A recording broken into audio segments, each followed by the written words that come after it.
What's up guys, Andy here with Ace High Journeys, and today I'm bringing you to Canada. Is this a good destination to travel and play poker? Let's find out.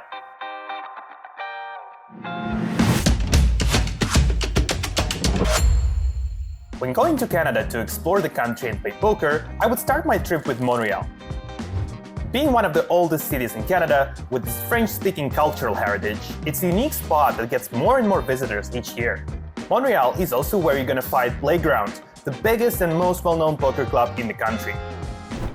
My trip to Montreal begins from Warsaw, flying via Vienna this time, trying out Austrian Airlines in business class. A ticket one-way cost me 63,000 Avianca miles, which I previously bought at a promotion for about $800. Austrian is a decent choice for long-haul business class flights, with solid food and service, and the multiple choices of different Vienna-style coffees make it even a bit unique. I've chosen to go play poker in Montreal in October to combine it with the foliage road trip around Quebec, and I wasn't disappointed. Amazing colors, warm weather, lots of great food along the way, alongside with the vibe of old Montreal quarters and Quebec City, it's just hard to beat. Let's get back to poker first though, and see what the fuss around Playground is all about. The poker room itself is located in a Kahnawake First Nations reserve, about 20 minutes drive from Montreal city center if the traffic isn't too bad. It has plenty of parking, but you'd probably need to rent a car to go here every day.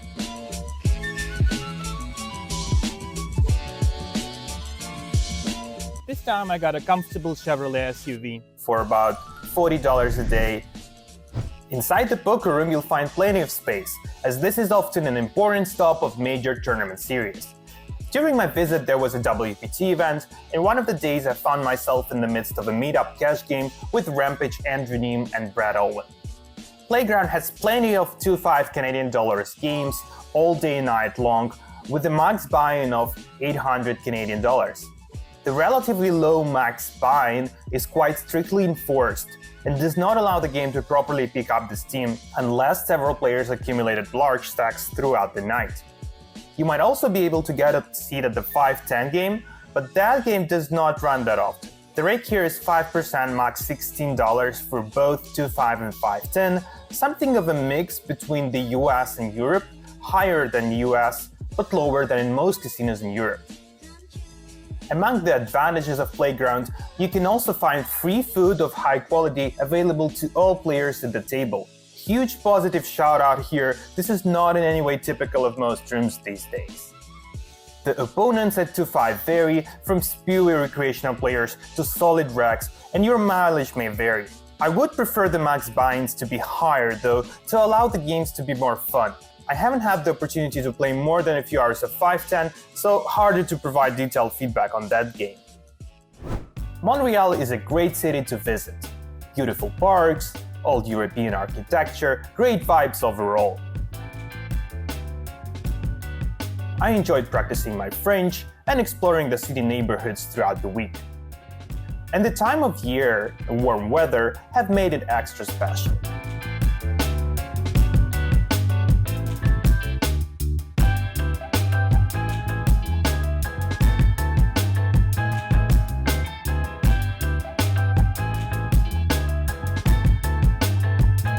Although long-term accommodation in Montreal seems to be cheaper than other large cities in Canada, the short-term options seem to be more limited and expensive. You should plan for roughly $100 a night here for a budget hotel unless you plan it well in advance. The City Poker Guide would be incomplete without mentioning Casino de Montreal, located at the Notre Dame Island. Quite an iconic building, the casino consists of 3 interconnected parts, and finding the poker room takes some time. Poker itself is disappointingly low stakes 1-2 and 1-3 with low buy-ins, but I do want to mention the French card deck that's used here, where you have R, D, and V for King, Queen, and Jack, so it takes a bit of time to adjust if it's your first time. I have not seen that deck used in French casinos apart from that one time at a smaller casino in Cannes.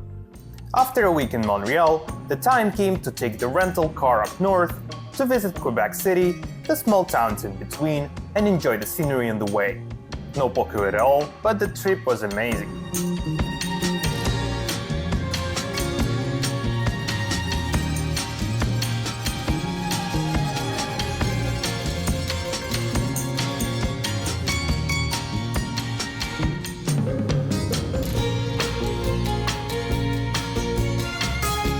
We now go back further in time to September, a month earlier when I was playing more poker in Canada, this time in Vancouver and Calgary.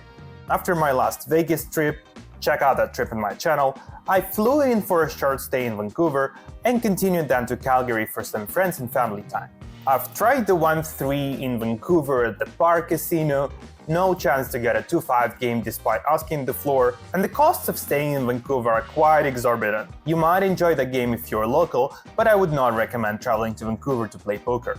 It is a great city though for sightseeing, so definitely give it a try on one of the warmer days. Calgary is more interesting.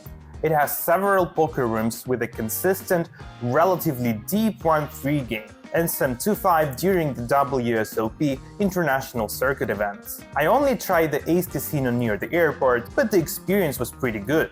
I do have to say though that during my time in Calgary, I mostly focused on the natural wonders of Alberta, which are stunning. Overall, I should say that Canada has plenty of poker rooms all over the country. However, the main issue you'll encounter is that most of them are low-stakes 1-2 and 1-3 Canadian dollars, which makes it quite impossible to recoup the costs of your travel there. It is, however, an immensely beautiful place to visit, and combining your travel with the well-timed WPT or WSOP international event can be an excellent choice to travel and play poker. If you like this video, hit like and subscribe on my poker channel.